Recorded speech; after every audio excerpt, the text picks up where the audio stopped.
Another version of Backstage Safari is underway. This time we're checking out the penguins. Again, you can always catch Backstage Safari on 6 Plus and on our YouTube channel.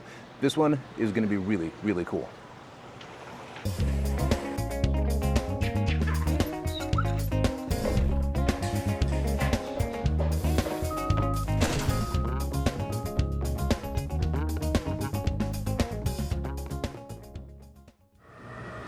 Hi, I'm Jacob Wallin. And I'm Matt Gebhardt, and we are back for another episode of Backstage Safari, and we are joined again by Clara. And behind us is the filtration system for the brand new penguin exhibit. This is really cool. We're going to get to go take a look at everything that goes on inside? Yeah, as much as we can. It's a little loud in there, so we'll see how well we can hear. All right, well, bear with us. Here we go. All right, so what we're about to go into is a state-of-the-art water filtration system for the penguins. How exciting is what we're about to see? Well, if you like filters and you're into that kind of stuff, it is very exciting. Yep. For most people, it's a little kind of meh, but you know, for us, this is how our water stays clean. This is how we get such a nice, crystal clear water. If we did not have this filtration, our water would be murky and we'd have to drop and replace the entire pool. So this way, we're actually saving quite a lot of water. We don't waste a lot of water. We don't do dump and fills.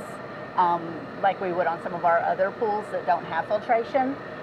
But I can tell you, when this was being built, this was very overwhelming for all of us keepers because we were all used to animals, not mechanical stuff. Yep. So this was like very scary to us at first, and now it's like second nature to us. But this entire building on this side, everything you see behind us here, is all just for the water. For the birds. Cool. Well, let's take a look. Okay.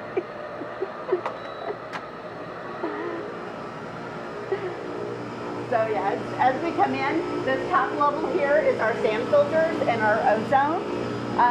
So it's kind of a little bit noisy in here, but these 3 sand filters here filter all of our water. Each one of these is run by its own pump, and we do backwashes on these to help clean our filter media out.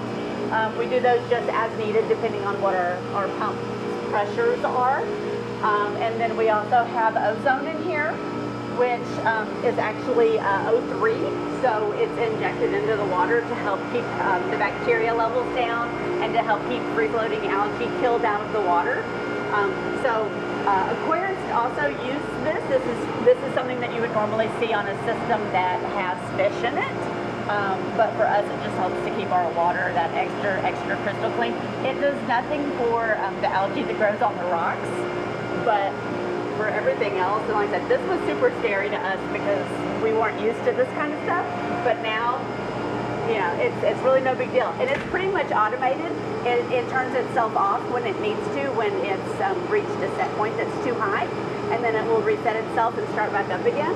So the only time that we would have an issue is if we had several things fail on this, and then if that fails, we have our lovely klaxon, and then we also have our equipment outside that we would put on before we come into the building to vent it.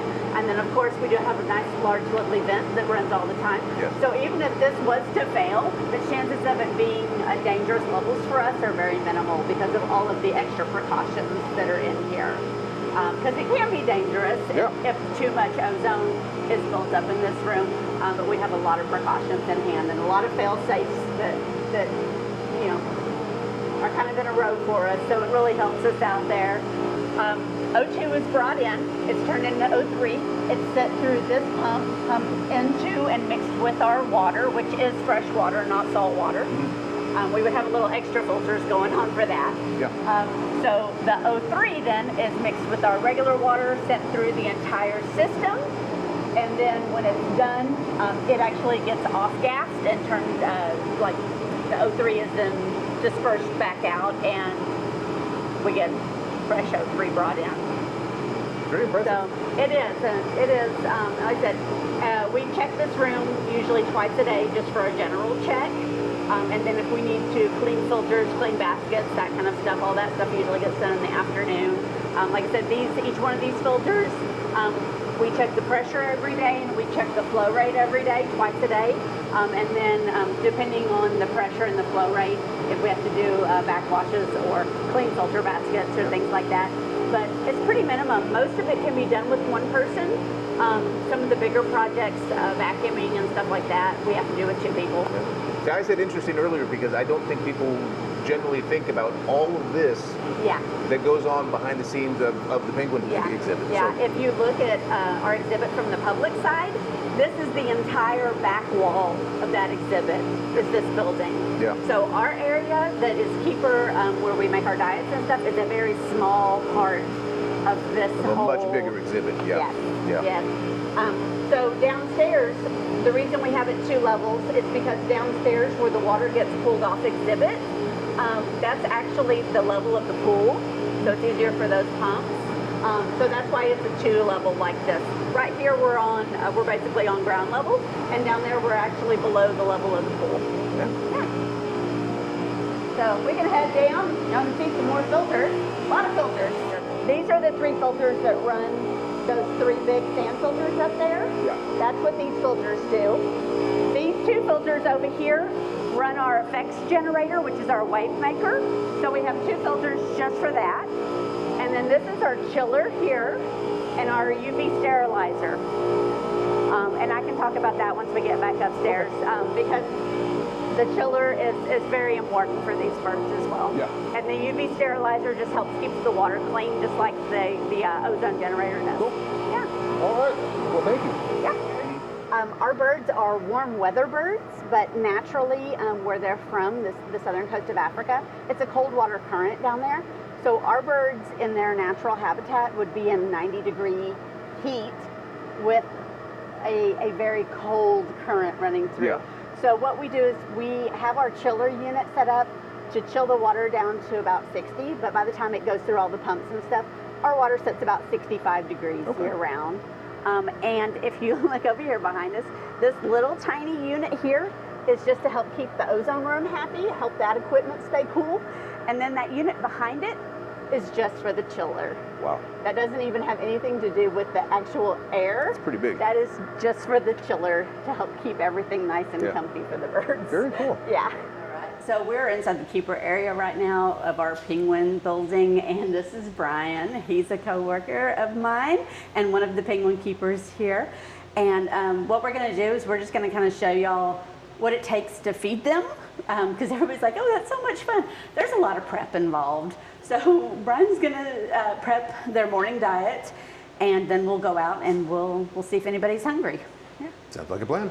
Okay.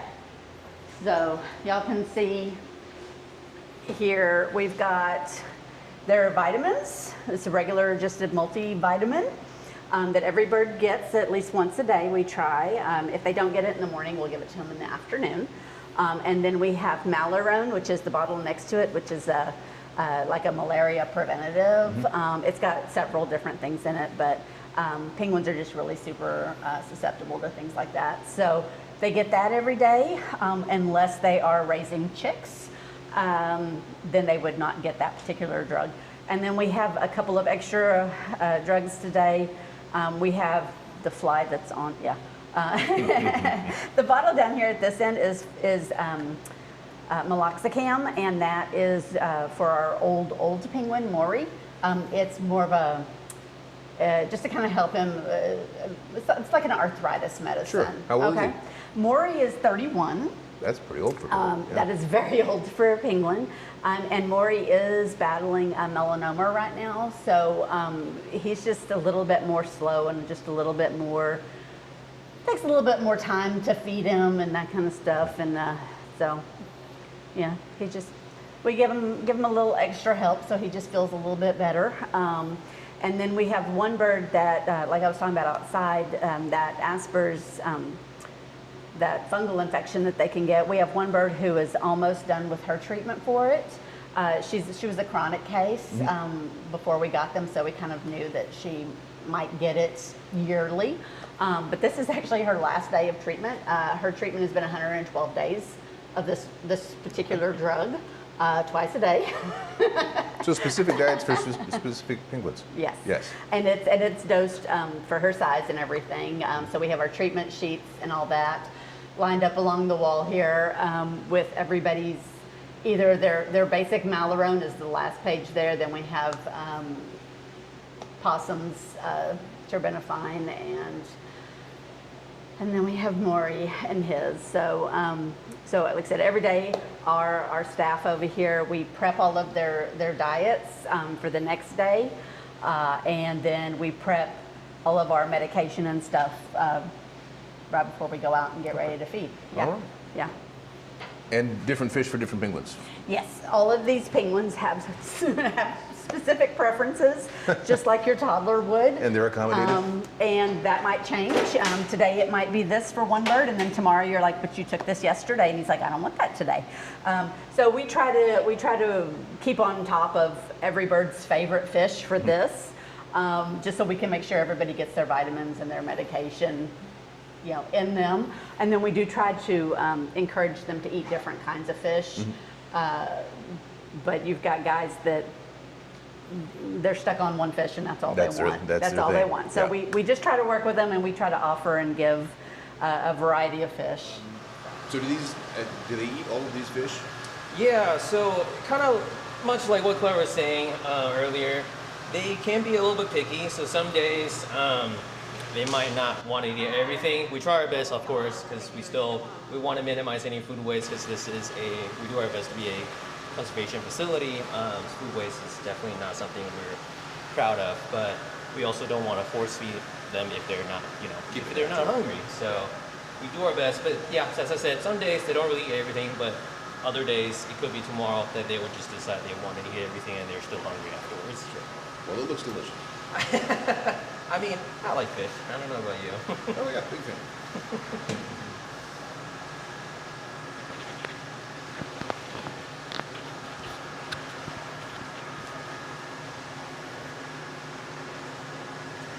That is the aileron that I just put in there. That is the malaria medication, and now I'm just gonna do their daily vitamin. And they never seem to pull what my dog always does and finds the pill in the middle of the tree. All they do. All they do. It definitely is tricky. Some of the birds that are okay with eating the bigger Pacific herrings, it's easier since they're not like dogs or cats where they kind of like chew into smaller chunks. They just kind of swallow the fish whole. So for those birds that eat the bigger fish, it's harder for them to detect it. They eat it whole. But for some of the birds that like the Icelandic capelin, these fish are a lot softer, so they sometimes can feel the pill inside. And they'll rip it apart and spit the whole thing back out, And you're back to square one.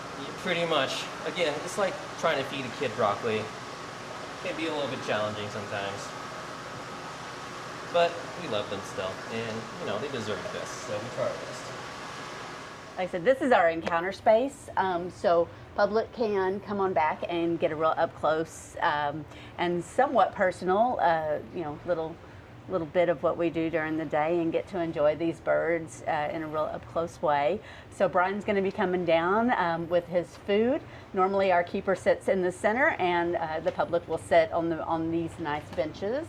And we usually have a fairly decent amount of birds that come down. So it's really nice for the public to be able to interact with them like this. Yeah, it's also our favorite time of the day too, actually being able to interact with these birds. Absolutely. Yeah, listen, we do a lot of cleaning, a lot of cleaning. But the feeding part is really where we get to enjoy what we do. Yeah. And as they come on down here, it's my understanding these guys all have very unique personalities. They do. As just like we were talking about with their fish, they have their specific fish that they like. They also have their specific personalities as far as Cosmo's normally front and center when it comes to feeding, so he's going to prove me wrong today probably. And then we usually get the guys that like the big Pacifics. They'll usually come down first and eat, and then just kind of go on. And then we have guys that only really like these little tiny fish, and we try to keep those for the end because they're a little bit more fatty. They're kind of like their dessert. So we try to make them eat some of the good, healthy fish first before we give them dessert. But some guys just want dessert. So as you can see as they come down, our boys all have their names on their right wings in red, and our girls have their names on their left wings in purple. So we keep track of who gets a vitamin and who's getting extra medicine. Like I said, we track that every day. And watch Cosmo eat a big fish. Yeah, right down the hatch. Yeah. And I noticed that Brian is taking very careful count Yes. of who is eating what. Yes. Yeah. If they happen to get an extra vitamin fish here and there, it's not that big of a deal, but we try to make sure that everybody gets a vitamin fish every day. And like I said, if they don't get it in the morning, we'll try again in the afternoon.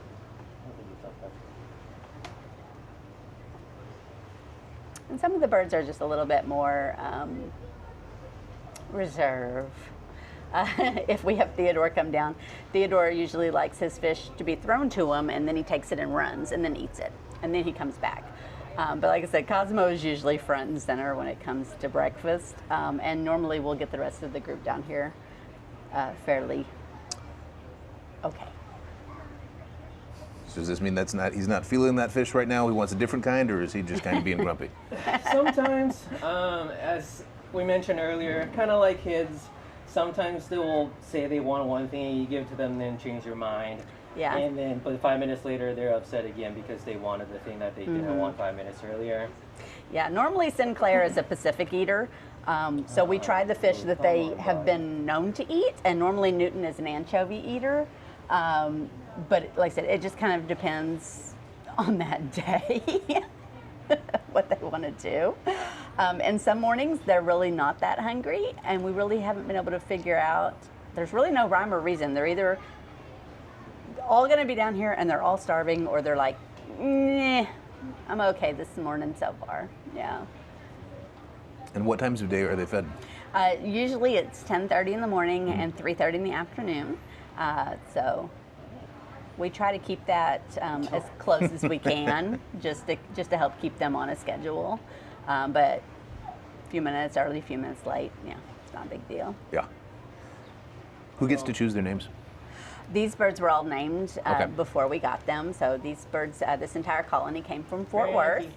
and they were all named. If we do have a chick in the future, it will probably be a vote online. We might give a few names and have let public choose. But we haven't really talked about that yet because we don't have any chicks right now. Right. So, but hopefully. Do they know their names?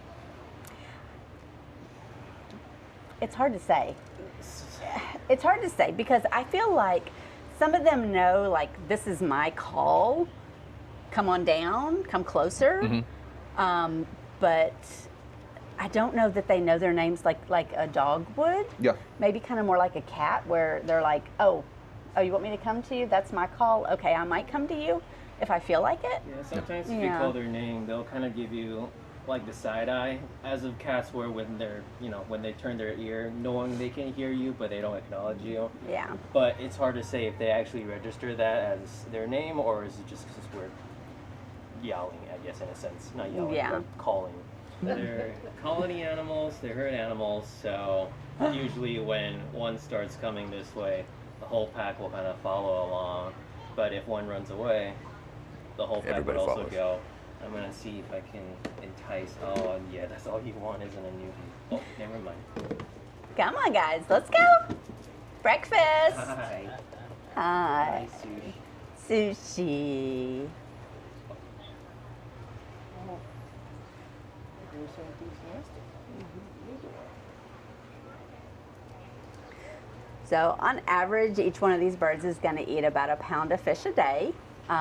When they're getting ready to molt, they will almost triple that. They bulk up really, really chubby right before they molt.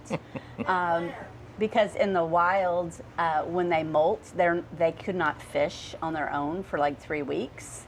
So they still kind of follow that even when they're in human care. They get super, super chubby, and then they lose all of their feathers in about a week, and then they regrow them. So that's about 100,000 to 150,000 feathers off of one bird in 1 week that they lose. That is quite a mess. It is a mess. Luckily, these guys are very staggered, and I think at the most we had 3 birds at one time molting so far. I don't know what we would do if all of these birds decided to molt at the same time. We would just have to bring in a leaf blower.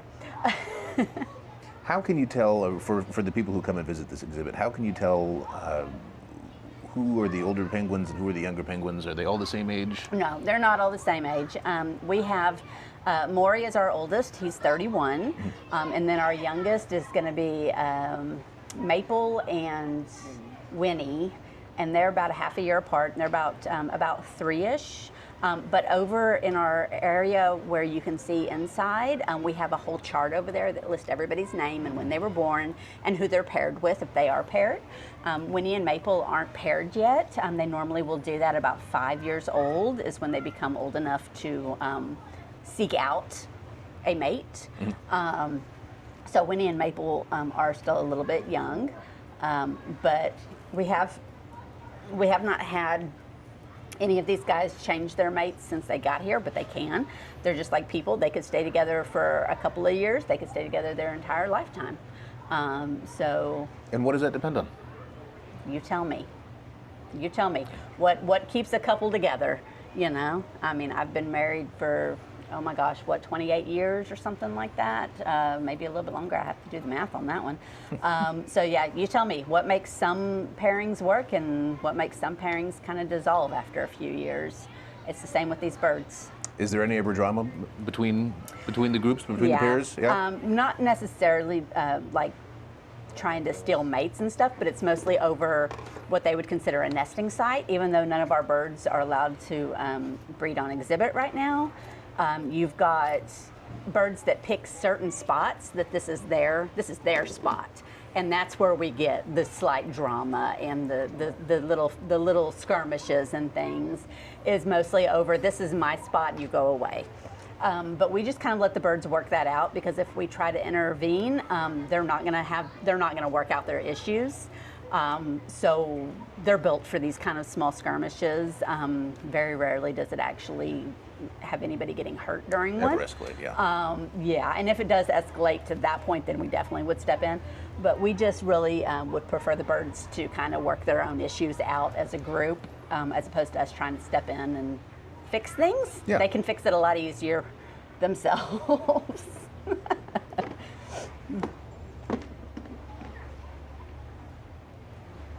Well, they seem very happy about mealtime. This is very subdued mealtime. Let me tell you. Oh, they're behaving themselves for us. They are very well behaving today. This is very subdued. Normally, you've got several up here like jostling for position, especially when the smelt's brought out. That can sometimes be a little bit chaotic at best. But I don't know that they seem to be a little bit more well behaved when they're down here in this area. Well, Clara, thank you again for a wonderful tour. This one was really, really neat. Clearly a fantastic exhibit, and no wonder why there are so many kids, so many families here enjoying this. This has been spectacular. Thank you. Yeah, it's a lot of work for this exhibit, but it is worth every bit of hard work to have these birds here and to be able to enjoy them. Yeah. Well, thank you again so much. We'll join you next time.